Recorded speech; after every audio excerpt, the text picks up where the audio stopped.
नमस्कार।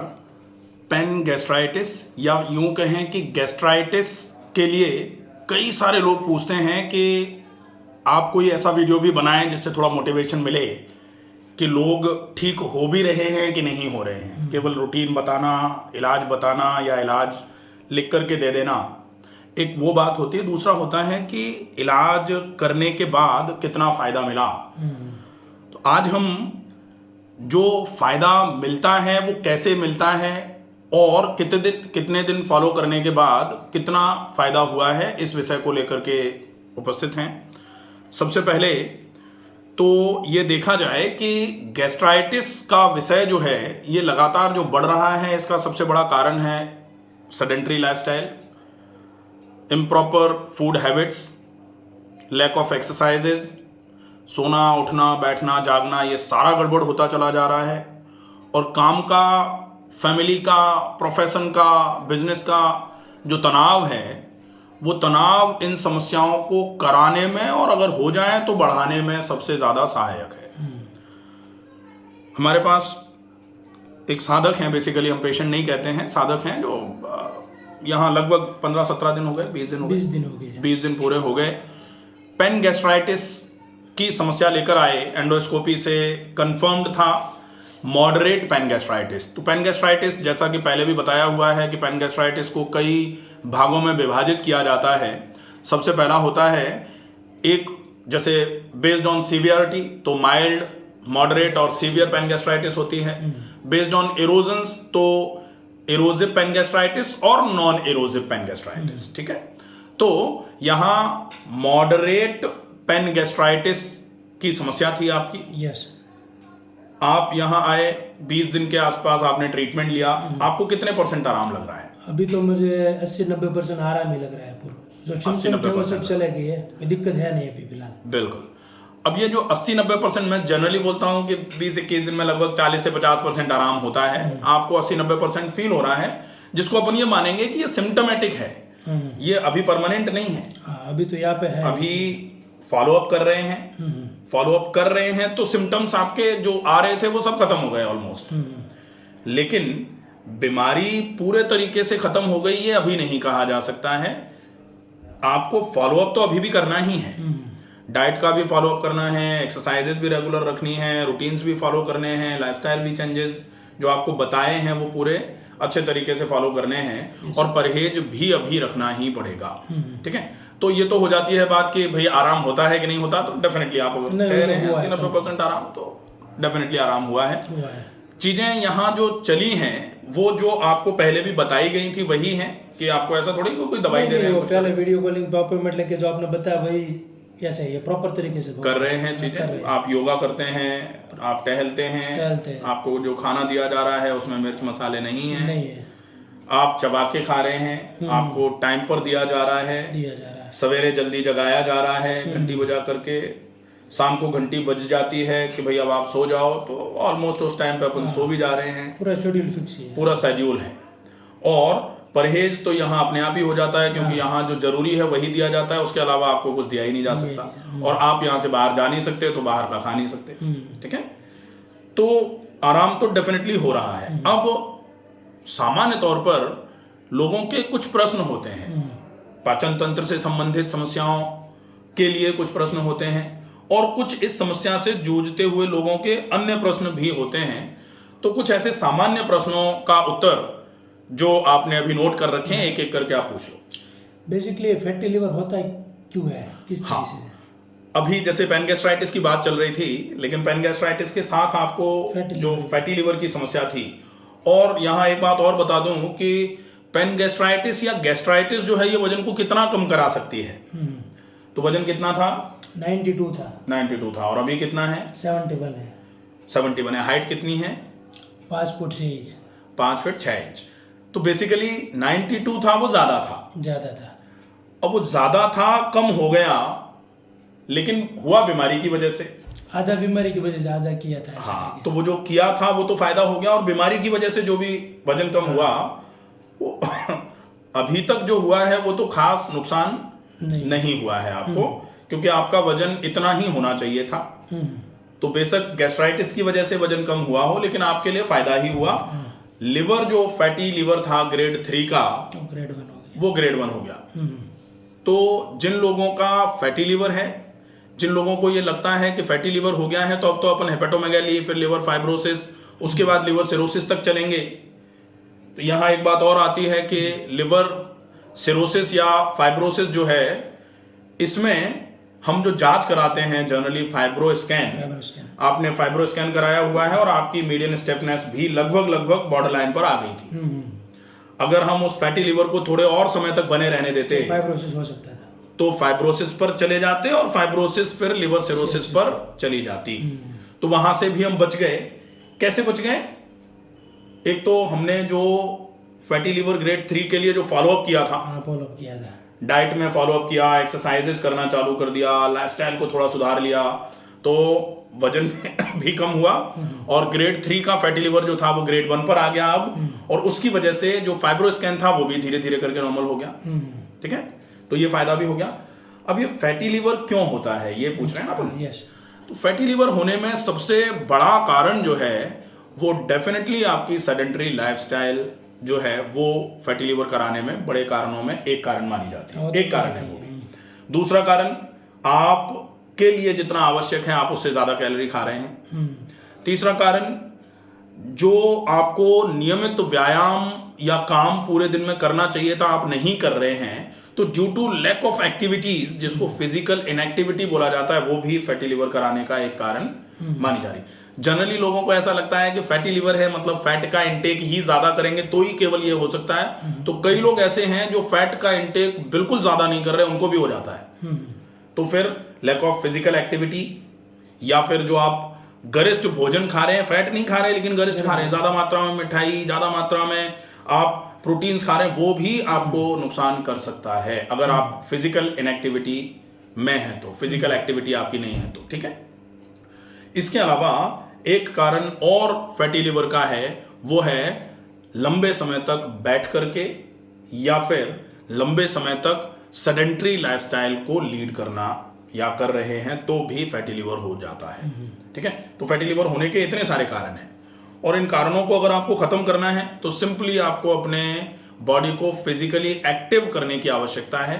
Physically active करने का मतलब या तो आप काम करना चालू कर दो अगर आपके पास काम है तो, और अगर बाय चांस काम नहीं है, जैसे मान लेते हैं कि हमारे घर में तो कोई काम ही नहीं है, हमारे यहाँ तो काम करने वाले लगे हुए हैं, हम तो पानी का ग्लास भी अपना उठा करके नहीं रखते हैं, हमारे वो भी कोई लेके जाता है हमारे हाथ से, तो आप सवेरे शाम फिजिकल एक्टिविटी, जिसको जिम कह सकते हैं, जिसको योगा कह सकते हैं, जिसको टहलना या जो भी कुछ कर पाओ पसीना निकालने का काम, वो कर लो, वो ठीक रहेगा। ठीक है, और ये पान गैस्ट्रिक मेरा है तो 3 प्रकार के होते हैं ना, ये मेरा पूरा आमाशय में जो सूजन आई तो एक हिस्से में आनी चाहिए, तीनों में क्यों एक साथ है ऐसा करके? देखो, ये एक हिस्से में या 3 हिस्से में नहीं है, ये जैसे गैस्टर जो है जिसको आमाशय बोला जाता है, वो बेसिकली उसको अगर पूरे आमाशय को विभाजित करें तो उस आमाशय के 4 भाग होते हैं। 4 भाग। सबसे पहला ऊपर का भाग जो होता है उसको कार्डिया बोला जाता है, इसीलिए ऊपर वाले भाग में जो द्वार होता है उसको कार्डियक स्फिंक्टर के नाम से भी जानते हैं। ठीक है, 2 रीजन होते हैं। कार्डियक स्फिंक्टर एक इसलिए भी बोला जाता है क्योंकि हार्ट के पास में है ये वॉल्व। ठीक है, और दूसरा ये भी है कि जो स्टमक का ऊपर वाला हिस्सा है उसको कार्डिया भी बोला जाता है। फिर उसके बाद होता है फंडस, उसके बाद होता है बॉडी जिसको कॉर्पोरस बोला जाता है, और नीचे होता है पाइलोरस। पाइलोरस के 2 भाग होते हैं जिसको पाइलोरिक एंट्रम और पाइलोरिक कैनाल में डिवाइड किया जाता है। तो इनमें से किस लेवल पर आपको इन्फ्लेमेटरी चेंजेस आ रहे हैं उसके हिसाब से बेस्ड ऑन लोकेशंस अगर इन्फ्लेमेटरी साइंस को देखा जाता है तो वो gastritis based on the site of inflammation वो कई प्रकार की हो जाती है। फिर फंडल गैस्ट्राइटिस, बॉडी या कॉर्पोरल गैस्ट्राइटिस या एंट्रल गैस्ट्राइटिस, या फिर कहीं ऊपर है थोड़ा बीच में है कहीं डिफ्यूज गैस्ट्राइटिस, और एक होता है कि पूरे में एक जैसा है, ऊपर से लेके नीचे तक पूरा आमाशय इन्फ्लेमेशन से भरा हुआ है, पूरे को बोलते हैं पेन, तब बोला जाता है पेन गैस्ट्राइटिस। तो सामान्य तौर पर पेन गैस्ट्राइटिस के या फिर एंट्रल गैस्ट्राइटिस या फंडल या कॉर्पोरल गैस्ट्राइटिस के रीजन सेम ही होते हैं। ऐसा नहीं है कि पेन गैस्ट्राइटिस के लिए कोई अलग से रीजन निकल के आएगा, रीजन वही है। किसी किसी के केवल एंट्रम पर ही वो एक्ट कर पा रहा है तो एंट्रल गैस्ट्राइटिस कराई, और किसी किसी को वो पूरे के पूरे स्टमक पर इन्फ्लेमेटरी चेंजेस लेके आ जाता है, इसको पैन गैस्ट्राइटिस बोलना चालू कर देते हैं। कभी कभी ऐसा होता है कि पहले एंट्रल गैस्ट्राइटिस थी लेकिन उसको अनमैनेज्ड रखा गया, उसका ट्रीटमेंट नहीं किया गया, तो वो एक जगह की गैस्ट्राइटिस बढ़ते बढ़ते, जैसे होता है ना कि पहले एक छाला था मुंह में, लेकिन उसको अगर सही तरीके से ट्रीट नहीं करेंगे तो पूरे मुंह में छाले हो जाएंगे। ऐसे ही होता है स्टमक में भी कि पहले छोटी सी जगह पे इन्फ्लेमेशन था, उसका ध्यान नहीं रखा गया तो पूरे पूरे स्टमक में हो गई। तो हो सकता है ये भी एक रीजन बन जाए। हाँ, एक्यूट गैस्ट्राइटिस और chronic gastritis based on acute और क्रॉनिक के केस में, तो अगर एक्यूट गैस्ट्राइटिस का प्रॉपर ट्रीटमेंट नहीं किया जाएगा तो वो भी पैन गैस्ट्राइटिस में कन्वर्ट हो सकती है, वो एक रीजन वो भी हो सकता है। तो अब पैन गैस्ट्राइटिस ही क्यों हो गई हमको, क्यों हमको एंट्रल गैस्ट्राइटिस ही रह जाती, पैन नहीं होती तो ज्यादा अच्छा रहता? ऐसा नहीं है। ये जरूर मान लें कि भाई जैसे एंट्रल गैस्ट्राइटिस होती है और पैन गैस्ट्राइटिस है, इसमें थोड़ा सा डिफरेंस तो रहता है। एंट्रल गैस्ट्राइटिस में थोड़े कम सिम्टम्स आते हैं, पैन गैस्ट्राइटिस में थोड़े ज्यादा आ सकते हैं। और वो भी पैन गैस्ट्राइटिस अपनी क्या है, माइल्ड, मॉडरेट और सीवियर, 3 टाइप की जो होती है ना बेस्ड ऑन सीवियरिटी। तो अपनी क्या है, मॉडरेट है, माइल्ड नहीं है, ना तो कम है और ना सीवियर है, बीच की है, मॉडरेट। तो वो थोड़े ज्यादा सिम्टम्स दे रही थी, हमने फॉलो अप किया, 20 दिन में ही हमको अगर 80-90% आराम है तो बहुत अच्छा आराम, कोई दिक्कत ही नहीं। और मतलब आराम है तो इसका मतलब ऐसा हो सकता है पान गैस्ट्रिक हो कम हो गया होगा ऐसा? डेफिनेटली भाई, आपको अगर सिम्टोमेटिकली रिलीफ लग रहा है तो जो इन्फ्लेमेटरी साइन आपके पूरे स्टमक में थे उनमें कहीं ना कहीं कमी आई है, तभी तो सिम्टोमेटिक आराम मिल रहा है। तो कम तो जरूर हुआ है। तो दूसरा का इशू क्या है, मेरा वेट तो कम तो होता जा रहा है पर अब मैं अगर बढ़ाना चाहूँ तो वो नहीं हो पा रहा है। जैसे क्या अभी 74 है मेरा, एक बार फास्टिंग कर लिया, एक बार वोमिटिंग जैसा हो गया इन केस, तो बाद में वो कम का कम ही रहता है, बाद में प्लस करने में बहुत दिक्कत आती है। अगर वजन कम हुआ है, मैंने पहले ही बोला आपको कि वजन गैस्ट्राइटिस की वजह से भी तो थोड़ा कम हुआ है, और थोड़ा इंड्यूस्ड जो आपने एक्सरसाइजेस करी, जो आपने फॉलो अप किया, जो डाइट में आपने चिकनाई, मिठाई, भारी खाना छोड़ा, उसकी वजह से कम हुआ। तो जो उसकी वजह से कम हुआ वो तो खाके बढ़ाया जा सकता है, लेकिन गैस्ट्राइटिस की वजह से जो कम हो रहा है वो तब तक नहीं बढ़ेगा जब तक गैस्ट्राइटिस ठीक नहीं होगी। तो गैस्ट्राइटिस, पैन गैस्ट्राइटिस जैसे जैसे ठीक होगी, लेकिन मेरी ये सलाह है कि वजन को बढ़ाने की आवश्यकता नहीं है। 5-6 पर 71 बहुत अच्छा वेट है। उससे भी अगर इन केस 2-3 केजी, अब ये है कि इससे भी अगर कम होना चालू होगा तो आपको कमजोरियां लेके आएगा। तो इससे कम ना हो, इसके लिए अपने को गैस्ट्राइटिस बढ़ ना जाए इस पर फोकस करना पड़ेगा, क्योंकि वजन बढ़ाने का फोकस नहीं करना है अपने को, गैस्ट्राइटिस ठीक करने पर फोकस करना है। गैस्ट्राइटिस ठीक होगी तो वजन तो अपने आप ही मेंटेन हो जाएगा, कोई इशू नहीं है। ठीक है। और दूसरी मेरे पास ऑनलाइन मैंने मंगाई थी, खाई नहीं है, और लिवर 52 करके हिमालय की प्रोडक्ट आती है, लेना चाहिए कुछ? ठीक है, ले सकते हैं। और मल्टीविटामिन लिवर है तो है ही, मल्टीविटामिन ले सकते हैं, कोई इशू ओके। नहीं। और वो कोई स्पेशल मेडिकल आती है? एलोपैथी में तो डॉक्टर ने मना किया था, कोई ऐसी मेडिसिन नहीं आती, कोई ऐसी मेडिकल आती है जो फैटी लिवर को ठीक करे, ऐसा कोई? फैटी लिवर को ठीक करने के लिए सबसे बढ़िया मेडिसिन के रूप में जो काम करेगा ना, वो है आप इजी डाइजेस्टिव डाइट लो और रेगुलर एक्सरसाइजेस करो। वो सबसे बढ़िया मेडिसिन है आपके लिए। ओके। इसके अलावा किसी भी मेडिसिन की आवश्यकता नहीं है। आप मेडिसिन खाते रहो और भारी खाना खाते रहो और पूरे दिन एक ही जगह बैठे रहो, डेफिनेटली आपका लिवर थोड़ा बहुत मेडिसिन की वजह से ठीक जरूर होगा, लेकिन वो ठीक नहीं होगा, वो आगे धीरे धीरे करके नुकसान करता ही जाएगा। तो अगर फैटी लिवर को 100% ठीक करना है तो आपको फिजिकली एक्टिव होना पड़ेगा, प्लस डाइट पे भी फॉलो अप करना ही पड़ेगा। और नींद में भी थोड़ा रुक के ब्रेकआउट सा होता रहता है, पहले नहीं होता था। तो जब गैस्ट्राइटिस होती है तो गैस्ट्राइटिस में एक्स्ट्रा गैस्ट्रिक गैस्ट्राइटिस का एक सिम्टम होता है जिसको बोला जाता है इंसोम्निया या स्लीप डिस्टर्बेंसेस। तो स्लीप डिस्टर्बेंसेस तो गैस्ट्राइटिस का एक सिम्टम है। स्लीप डिस्टर्बेंसेस है, बॉडी में हीट है, हीमोग्लोबिन की कमी है, आयरन की कमी हो जाएगी, आरबीसीज कम हो जाएंगे, थोड़ा एंगर, थोड़ा स्ट्रेस, ये सब एक्स्ट्रा गैस्ट्रिक गैस्ट्राइटिस के सिम्टम्स हैं। सिम्टम्स ऑफ गैस्ट्राइटिस जब अपन देखेंगे, वीडियो मैंने पूरा बना रखा है डिटेल में, कि भाई आप अगर समझ नहीं पा रहे हैं कि ये गैस्ट्राइटिस है या गैस्ट्राइटिस है ही नहीं हमको, तो आप उस वीडियो को देखो, आपको ये कंफर्म हो जाएगा। जनरली लोग क्या करते हैं कि गैस्ट्राइटिस है, उनको थोड़ा डिप्रेशन भी होता है, थोड़ा गुस्सा भी आता है, थोड़ा स्ट्रेस भी रहता है, तो लोग कह देते हैं कि नहीं आप तो साइकेट्रिस्ट को मिलो। और फिर साइकेट्रिस्ट से मिलते हैं हम तो डेफिनेटली दवाइयाँ तो वही दी जाएंगी, ब्रेन सेडेटिव्स या फिर स्लीप इंड्यूसर्स, या फिर हम कहते हैं कि तनाव को कम करने वाली, अब तनाव को कम करने वाली दवाइयाँ क्या हैं, वो एंटीसाइकोटिक ड्रग्स। तो वो दवाइयाँ अगर आप खाओगे उससे डेफिनेटली नो डाउट आराम तो बहुत अच्छा लगेगा, क्योंकि आपका ब्रेन डल हो जाएगा। मुझे भी एक दिए पर मैं नहीं ले रहा। तो उसको लेने की बजाय अगर आप अपनी गैस्ट्राइटिस को ठीक करने का प्लान करोगे, आपको डेफिनेटली बहुत अच्छा आराम मिलेगा यहाँ भी और एक्स्ट्रा गैस्ट्राइटिस के सिम्टम्स में भी। और दूसरा क्या है, ये फैटी लिवर और पैनगैस्ट्रिक सेडेंटरी लाइफ की वजह से हो चुका है, पर मैं फॉलोअप लूँगा 2 महीने 4 महीने से 1 ईयर, तो पुराना रिकवर का जैसा हो जाए, जैसे आप अभी भी हेल्दी हो तो मैं भी ऐसा हो सकता हूँ ना? डेफिनेटली, बिल्कुल। ऐसा तो नहीं है कि एक बार स्पॉइल कर दिया है। 100% रिवाइवेबल है, हाँ, ये तो- 100% रिवाइवेबल। शरीर में यही सबसे बड़ी सुविधा होती है कि आप इस पेन को एक बार तोड़ दो ऐसे करके चट, और चट करके तोड़ के फिर इसको जोड़ा जा सकता है। कैसे आप फेविक्विक लगा के जोड़ तोड़ लोगे, लेकिन ऐसे फिराओगे तो ऐसा लगेगा जैसे यहाँ नहीं है, तो ऐसे देखोगे तो लगेगा कि ये टूटा हुआ है। लेकिन आपकी हड्डी टूट जाए और उसके बाद आप प्लास्टर करके उसको सही तरीके से जोड़ लो तो ऐसे जुड़ जाती है। कुछ समय तक जरूर वहां पे थोड़ा सा एक्स्ट्रा कैल्सिफिकेशन जो होता है वो नोट जेट टाइप का फील होगा, लेकिन कुछ समय के बाद धीरे धीरे धीरे धीरे करके वो बिल्कुल एज इट इज हो जाती है। आपके चोट लगती है, कांटा लगता है, घाव हो जाता है, वो भरता है तो शरीर बिल्कुल पहले जैसा हो जाता है। तो शरीर की ये टेंडेंसी है, बॉडी हील्स इटसेल्फ। शरीर अपने आप को इतना बढ़िया कर लेता है कि कोई भी बीमारी अगर शरीर में हुई है, लेकिन जब तक वो रिवर्सिबल कंडीशन में है, अगर वो इरिवर्सिबल कंडीशन में पहुंच गया तो ठीक ही नहीं कर पाएगा। ठीक ही नहीं करा, अपना तो भाई ऐसा है नहीं, कुछ नहीं अपना अभी ऐसा नहीं, ठीक हो जाएगा। और दूसरा क्या है, यहाँ पे तो मैं 20 दिन रुका तो रूटीन पूरा फॉलो कर रहे हैं हम, क्योंकि लोग भी बहुत से और सब देख रहे हैं। पर अब जहाँ पे घर पे जाऊँगा तो कंटिन्यू रूटीन रखना है, तो वो कभी कभी नहीं हो पा रहा है। तो इसके कभी लिए कभार तो- अगर नहीं हो पाए तो वो चल जाएगा, कभी कभार का कोई बात नहीं है। जैसे अपन 90% फॉलो कर रहे हैं, 10% छूट जा रहा है, चलेगा। लेकिन 10% फॉलो करें और 90% छोड़ के चलेंगे तो वो तो नहीं चलने वाली बात है, वो तो गड़बड़ है। तो फॉलो अप तो थोड़ा करना ही पड़ेगा। और ये इसलिए भी ज़रूरी है कि आज की जीवन शैली में जो लोग बाहर का खा करके या उल्टा सीधा खा करके अभी अपने आप को ठीक समझ रहे हैं, ईश्वर की कृपा ही है या उनका शरीर बहुत मजबूत ही है कि उनको अभी नुकसान नहीं हो रहा। लेकिन वो कभी नुकसान नहीं होगा, ये कहा जाना ठीक नहीं है, ये कहा नहीं जा सकता। नुकसान तो डेफिनेटली चीज़ें जो नुकसान करती हैं वो नुकसान तो फॉलो तो लाइफ टाइम करना ही पड़ेगा ना।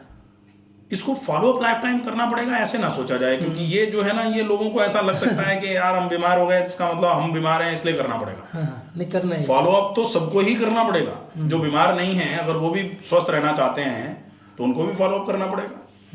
उसको फॉलो अप नहीं, उसको अच्छी जीवन शैली बोला जाता है। कि अगर आपको गाड़ी को सही रखना है, गाड़ी के नट बोल्ट ढीले होकर के खड़र खड़र आवाज ना करें, तो अच्छी रोड पे ही चलाना पड़ता ना गाड़ी को। यस। अगर आप बेकार रोड पर गाड़ी चला करके ये एक्सपेक्टेशन रखोगे हमारी अच्छी रहे तो संभव नहीं है। ऐसे ही शरीर है कि शरीर को अगर आप बिल्कुल ही खराब जीवन शैली में, जीवन शैली वाली रोड पे धकेल दो कि भाई इसी पे चल तू, और फिर अपन सोचें कि सही रहे, तो सही नहीं है। नहीं, ऐसे करके ये दिक्कत लाया वो मेरी सेडेंटरी लाइफ, पूरा 2 साल तक ऐसे ही जिया था। सबके साथ ये हो रहा है, इसीलिए सेडेंटरी लाइफस्टाइल इंड्यूस्ड डिसीजेज बोला जा रहा है आजकल। जितनी भी बीमारियां हो रही हैं वो लाइफस्टाइल की तो बीमारियां हैं। अब कोई अगर चाहे कि हम खाना पीना तो हम देखो, हम तो शराब तो हम पिएंगे ही, लिवर बचा लो बस, तो कैसे बचेगा? नहीं बचेगा। हम मसाले तो ज़्यादा खाएंगे ही, लेकिन हमारा पेट ठीक रहना चाहिए, नहीं रहेगा। अब लोग ये कह सकते हैं तो अच्छा, तो पहले के लोगों का क्यों रहता था? तो एक ही केवल रास्ता है कि आप सब कुछ इधर उधर का रहे आपका, लेकिन आप वो काम करते रहो तो आप सुरक्षित रह सकते हो। और वो है बहुत काम या बहुत व्यायाम। बहुत काम का मतलब शारीरिक श्रम, और बहुत व्यायाम का मतलब जो जिनके पास श्रम नहीं है, जिनके पास कोई घरेलू काम नहीं है, वो जिम में जाकर के वर्कआउट करें या फिर कोई योगा का क्लास करें या फिर टहलें, प्राणायाम करें, जो भी कर सकते हैं, वो एक अच्छा तरीका है। और ये शास्त्रोक्त है, ये आयुर्वेद में बहुत पुराने समय में लिखा हुआ है कि जो व्यक्ति नित्य व्यायाम करता रहेगा अच्छे तरीके से, वो पूरे तरीके से स्वस्थ रहेगा। अगर वो थोड़ा उल्टा सीधा भी खा लेता है तो उसका पाचन तंत्र उसको पचा लेगा। व्यायामम कुर्वते नित्यम, ये आयुर्वेद का श्लोक है। व्यायामम कुर्वते नित्यम विरुद्धमपि च भोजनम। अगर नित्य व्यायाम कर रहा है कोई और वो विरुद्ध भोजन भी करेगा, या फिर विदग्धम अविदग्धम वा, कच्चा या पका भोजन भी कर लेगा, निर्दोषम परपच्यते, उसके खाने के पाचन में कोई दोष नहीं है, वो पचा लेगा। लेकिन कोई व्यक्ति ये चाहे कि नहीं ये तो काम कर रहा है, ये तो पचा लेता है, हम बिना काम करे पचा ले, नहीं बचेगा। फिर वो कच्चा पका खाएगा तो भी नुकसान करेगा। फिर अगर विरुद्ध खाएगा तो विरुद्ध भोजन के लिए तो बोला ही जाता है विरुद्धमपि च भोजनम विद्यात् विषगरोपम। विरुद्ध आहार अगर कोई कर रहा है तो स्लो पॉइजन ले रहा है, वो बचेगा नहीं वो। आज नहीं तो कल नुकसान होना है, होना जरूर है। और मुझे ऐसा थोड़ा फील होता है कि ज़्यादातर एक्सेस या जिम ले लूँगा तो वेट लॉस और भी होगा अभी फिलहाल के इसी टाइम पे। नहीं, ऐसा नहीं हो सकता ना व्यायाम करने से या आप जिम करने से? इजी गोइंग करो, बहुत ज्यादा एफर्ट या बहुत ज्यादा एग्जर्शन ना हो, सिंपल एक्सरसाइजेस करो, वेट लॉस नहीं हो। और थोड़ा एक इशू है, यूरिन का कलर है और डिहाइड्रेशन की वजह से थोड़ा येलो रहता है, पहले नहीं रहता था, अभी थोड़ा रह रहा है, तो वो कोई इशू? तो एक तो ओरल हाइड्रेशन बढ़ाओ, पानी ज्यादा पियो। दूसरा, कोशिश करो गट हेल्थ मेंटेन रहे।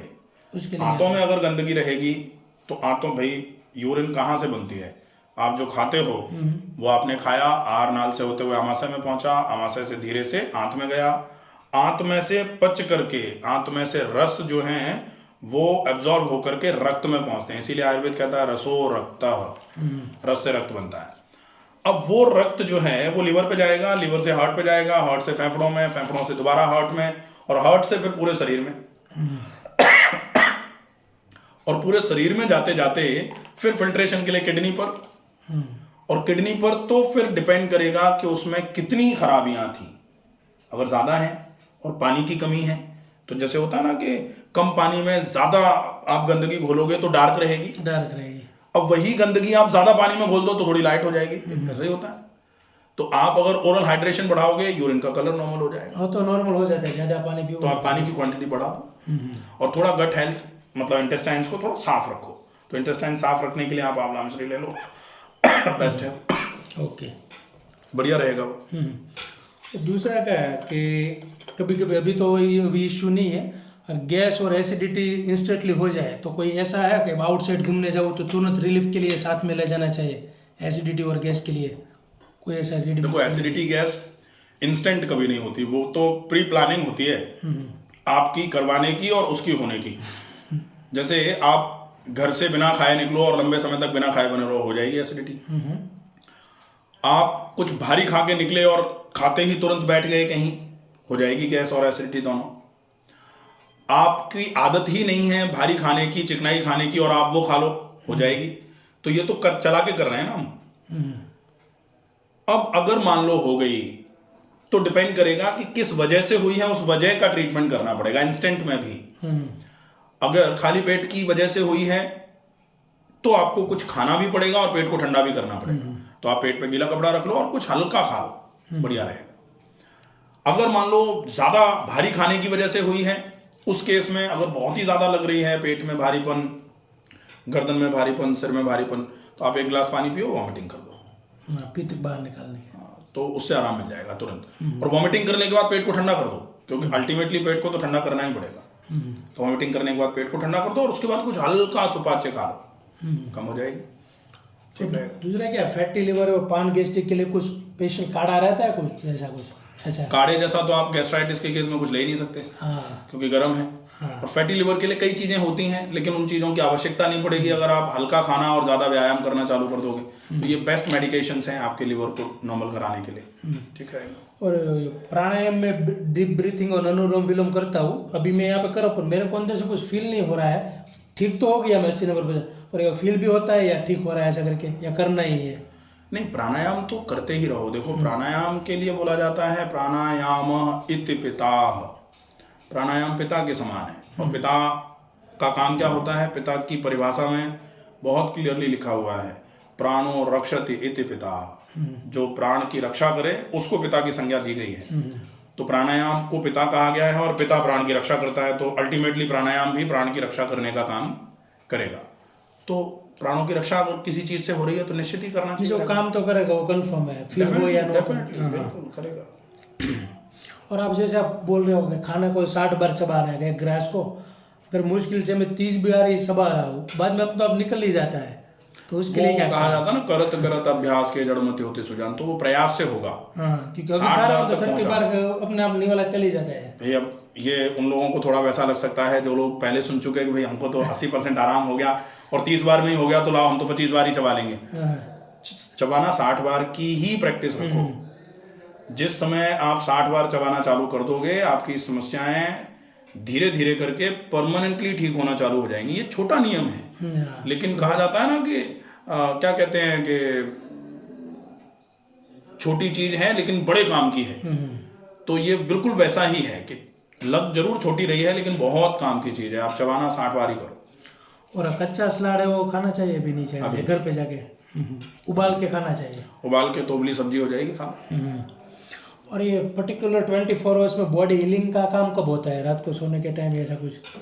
नहीं, ऐसा कुछ नहीं है। वो तो ये है कि शरीर को जब विश्राम मिलेगा तब शरीर अपने आप को हील करने का काम करेगा। वो रात है या वो दिन है या सवेरा है या दोपहर है, उससे कोई लेना देना नहीं है। ये ज़रूर है कि रात के समय में हम अपने शरीर को, अपने मन को विश्राम की अवस्था में ले जाते हैं तो वो काम थोड़ा और अच्छे तरीके से हो जाता है। तो ये कह सकते हैं कि विश्राम की अवस्था में शरीर अपने आप को हील करता है। लेकिन कैसे विश्राम की अवस्था में? जिसमें शरीर, मन, शरीर के अंग, हाथ, पैर, आँख, ये सब रिलैक्सेशन की स्टेज में रहें तब। अब खाना खा के हम यहाँ तक खा के लेट गए और कहें कि रात को हीलिंग होगी, नहीं होगी। क्योंकि शरीर के अंग तो बेचारे उसको जो यहाँ तक खाया उसको बचाने में लगे हुए हैं। इसीलिए कहा जा रहा है आजकल कि आप खाली पेट सोने जाओ। मतलब सोना तब आप तय करो कि अब हम सोएंगे जब पेट खाली हो। तो कम से कम सोने के 3 से 4 घंटे पहले आप खाना खा लो। तो अगर आप 11 बजे सो रहे हो तो 7 बजे तक खाना खा लो, 8 बजे तक मैक्सिमम। 8 तो बजने ही नहीं चाहिए। आप 7 बजे तक खाना खा लो, 10 साढ़े 10 बजे तक सो जाओ, बेस्ट है। दूसरा क्या है, मेरा एक डाउट है कि हम यहाँ पे 12 बजे खाते हैं, सुबह को 9 बजे खाते हैं, तो 12 और 6 बजे के बीच में अगर 4 बजे भी मैंने खा लिया, जरूरी नहीं है फिर भी खा लिया, तो पाचन तंत्र तो पूरा एक्टिव हो ही जाते हैं ना। एक छोटा सा दाना भी खा ले तो पूरा एक्टिव हो ही जाता है। नहीं, ऐसा नहीं है। वो डिपेंड करेगा कि जैसे आपने 12 बजे दोपहर में लंच लिया है और शाम को आपको डिनर लेना है। अब आपको बीच में भूख लग रही है, तो भूख लग रही है तो शरीर को देना ही पड़ेगा ना। जैसे आप चक्की में आटा पीसते हो और गेहूं आपने डाले में डाले हुए हैं, अब वो खत्म हो गए, अब आप चक्की चलने दो और गेहूं डालो मत, तो फिर तो खाली चक्की चलेगी, बेकार ही हो जाएगी, गर्म हो जाएगा पार्ट सारा का सारा। तो ऐसी कंडीशन में आपको कुछ डाल दोगे तो वो तो पहले से चालू ही है। ऐसा नहीं है रुका हुआ है, हम डाला कि तो फिर से एक्टिव हो जाएगा। नहीं, ऐसा कुछ नहीं। वो कंटिन्यू 24 आवर्स चालू ही रहता है। वो तो चालू ही रहता है। उसको विश्राम आप क्या खा रहे हो उससे मिलेगा। आप खा ही दो ज्यादा भारी तो डेफिनेटली वो लगातार बहुत भारी काम करेगा, ज्यादा काम करना पड़ेगा। लाइट डाइजेस्टिव डाइट लो, कोई दिक्कत ही नहीं। और दूसरा अभी मार्केट में वैक्सीन आ रही है hepatitis A, B, C, liver की, तो मेरे को लेनी चाहिए यार वैक्सीन? भाई देखो, वैक्सीन एक पूरा एंटायरली डिफरेंट विषय है। वैक्सीन का मतलब होता है कि आप अपनी इम्यूनिटी को जो एक्टिवली बढ़ानी है, जब आप नहीं बढ़ा पा रहे हो किसी भी वजह से, तो वैक्सीन से आप क्या करते हो, पैसिवली उस इम्यूनिटी को बढ़ाते हो। वैक्सीन क्या है? वैक्सीन हर वो चीज है जो आपके बीमारी के होने का कारण है, उसी कारण को आप इनएक्टिव फॉर्म में बॉडी में पहुंचाते हो, वही तो वैक्सीन है। Inactive, live attenuated. लाइव है, जीवित है वो, लेकिन अटेन्यूएटेड है, वो बीमारी पैदा नहीं कर सकता। जैसे कोविड वैक्सीन, अभी इससे लोग जल्दी से समझ लेंगे। कोविड वैक्सीन में क्या था, जो कोविड कराने वाला वायरस था, उसी वायरस स्ट्रेन को इतना इनएक्टिव बनाया गया, इतना जिंदा तो है वो लेकिन अटेन्यूएटेड है, वो बीमारी नहीं कर सके, ऐसी अवस्था में लाया गया उसको, और उसके बाद वो शरीर में छोड़ा गया। तो शरीर के जो प्रोटेक्टिव फोर्सेज हैं उसने उसको पहचान लिया कि भाई अगर ऐसा कुछ आएगा तो इसके अगेंस्ट हमको काम करना है, तो वो इम्यूनिटी जनरेट हो जाती है। तो अगर आप एक्टिवली नहीं कर पा रहे हो तो फिर पैसिवली ले लो vaccine. Otherwise active immunity generate हो जाए वो सबसे बढ़िया है। जैसे कोविड में भी हुई, कोविड में कई लोग सीरो पॉजिटिव हुए थे। सीरो पॉजिटिव हुए थे, इसका क्या मतलब था कि कोरोना का वायरस उनके शरीर में गया और उनके शरीर ने उस वायरस को पहचान करके उस वायरस को खत्म कर दिया और आगे के लिए अपनी मेमोरी बढ़ा ली कि इस टाइप का कोई भी आएगा ना तो हमको टाइम नहीं लगेगा, ऐसे मार देंगे। तो इसको एक्टिव इम्यूनिटी बोलते हैं। तो एक्टिव इम्यूनिटी बढ़ाओ, एक्टिव इम्यूनिटी बढ़ जाएगी, लाइफस्टाइल को ठीक रखोगे। ठीक है। और दूसरा क्या है, ये ब्रह्मचर्य इसमें ज्यादा रखना चाहिए, ऐसा कुछ होता है? ये एक अलग विषय है एक्चुअली, आपको नॉलेज थोड़ा। हाँ, इसमें बहुत सारे लोग मुझे पूछते रहते हैं बार बार करके कि हमने ऐसा किया था उस वजह से हमको हो गया, या हमको गलत आदत लग गई थी, किसी ने लगा दी थी, हमने सीख गए थे, हमको बता दिया था, या हमारी एज ऐसी थी, हमने गलत संगत में ऐसा कर लिया, उसकी वजह से ये हमको समस्या हो गई। तो ये भाई एक अलग विषय है पूरा। हालांकि एक्सेस में किसी भी चीज को करना नुकसान करेगा। एक्सेस में अगर आपको अमृत भी दिया जाएगा तो अति सर्वत्र वर्जयते, तो अति की तो सारी ही चीजें जो है ना बेकार होती हैं शरीर के लिए। तो अति अगर किसी भी चीज की हो रही है तो नुकसान है, और अगर लिमिटेड कोई चीज कर रहे हैं तो उसका कोई नुकसान नहीं है। अभी कोई इश्यू नहीं, पर मेरा ये है कि मैं लॉन्ग टाइम तक थोड़ा रखूं, 2 महीना 3 महीना, तो ये सही रहेगा हमारे लिए? ठीक है, उसमें ब्रह्मचर्य का फॉलोअप तो हमेशा ही बहुत अच्छा होता है, कोई नुकसान ही नहीं तो है। ज़्यादा से ज़्यादा मैं करूँगा तो सही रहेगा ना। लेकिन वो ब्रह्मचर्य को साधना आवश्यक है। हम्म, वेग कहा जाता है ना कि आपको छींक आ रही हो, खांसी आ रही हो, जैसे मुझे खांसी आ रही है, थोड़ी सी एलर्जिक डस्ट वस्ट आती है तो मुझे खांसी आ रही है, अब मैं खांसी ऐसे करके करने लग जाऊँ, दमन नहीं करना है फिर, दमन नहीं करना। दमन नहीं करना है। अगर कोई चीज मन में आ रही है तो उसको किया जाना चाहिए। उसका दमन आपके शरीर के लिए और आपके मन दोनों के लिए ही बहुत खतरनाक साबित हो सकता है। तो वेग को रोकना नुकसानदायक है, वेग को रोका नहीं जाना चाहिए। लेकिन ये जरूर है कि अगर साध सकते हो आप हाँ, साध सकते हैं तो लॉन्ग तो टाइम। ठीक है, फिर कोई इशू नहीं। और ये दोनों प्रॉब्लम है, पैन गैस्ट्रिक और फैटी लिवर, तो मेरे उसमें वात और पित्त दोनों का डिस्टर्बेंस है, दोनों का ही है। और दूसरा क्या है, और आपके डेफिनेशन में स्वस्थ शरीर है तो उसकी डेफिनेशन क्या होनी चाहिए? स्वास्थ्य की डेफिनेशन तो बड़ी है। ओके। स्वास्थ्य कहा जाता है सम दोषः समाग्निश्च सम धातु मल क्रिया प्रसन्न आत्मा इंद्रिय मन स्वास्थ्य इत्य विधीयते। मैंने स्वास्थ्य की परिभाषा का पूरा एक वीडियो इसका डिटेल में बनाया हुआ है, आप उसको देख लेना। तो ये जो मैंने बोला है श्लोक, इसमें सारी चीजें आ जाएंगी।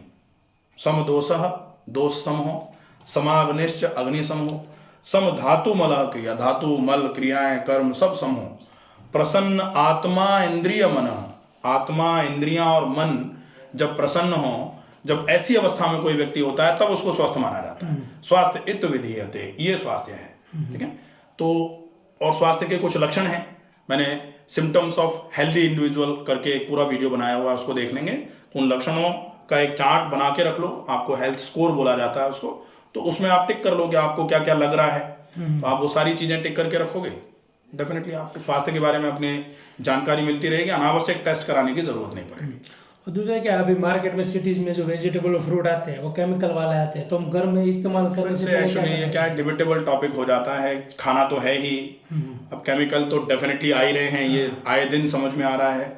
तो आपके पास एक अच्छा ऑप्शन है कि आप सलाइन वाटर में थोड़े समय के लिए जो भी सब्जी बना रहे हो उसको डाल दो और उसके बाद फिर उसका उपयोग कर लो, वो ठीक है। क्योंकि नहीं खाना तो ऑप्शन में नहीं है ना। और मैं कह दूं आपको कि 4 बीघा जमीन खरीद लो और जैविक उगाओ और फिर खाओ, तो ये भी संभव नहीं है।